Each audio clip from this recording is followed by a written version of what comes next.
في البحر سمكة. ايه ده ايه ده ايه ده ايه ده ايه ده ايه ده ايه ده لسعة قنديل. مين فينا ما اتلسعش بالقنديل؟ طب يا جماعة نركز مع بعض في الإسعافات الأولية للقنديل. أول حاجة لو سمحت طلعي طفلك من البحر. خلاص؟ طيب طفلك اتلسع فين؟ في إيديه. يبقى أول حاجة نجيب جوانتي أو نجيب أي بلاستيك ونشيل أي بواقي من بواقي القنديل. تلاتة، هل نجيب مية حلوة ونغسل بيها؟ خالص، المية الحلوة بتحفز القنديل وسم القنديل. لا، نجيب مية بحر ونحطها. طيب والأفضل إن احنا نجيب خل لمدة 30 سنتي. ليه؟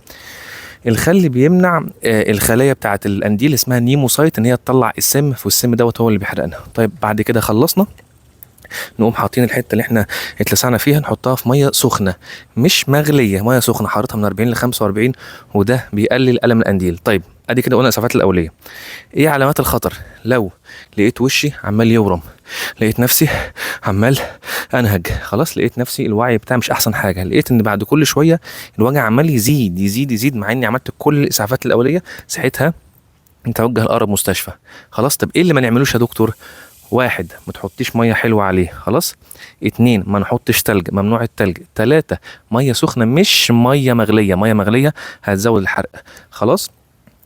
طيب عايز ايه نعمل ايه طيب عشان ما نتساش من القنديل؟ رقم واحد، عرفنا ان البحر ده هو ده مش بحر، ده بسين، يعني المحيط هنا قريب في جالفستون. عرفت ان المحيط او البحر ده فيه قنديل، لو سمحت ما تنزلوش يا عم، استمتع بس بالنظر.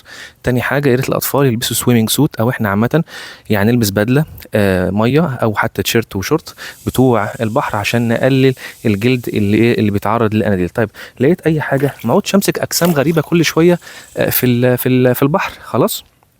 غير كده ان شاء الله باذن الله نمنع خالص الاناديل. لسعة القنديل الاكاديميه الامريكيه لطب الاطفال بتقول هي مؤلمه جدا، ولكن الحمد لله مش خطيره، وبالذات في مصر عكس بلاد تانية ممكن يكون القرصه مؤلمه جدا وممكن كمان تموت. ان شاء الله والف سلامه علينا كلنا، وربنا يسلمنا من الاناديل.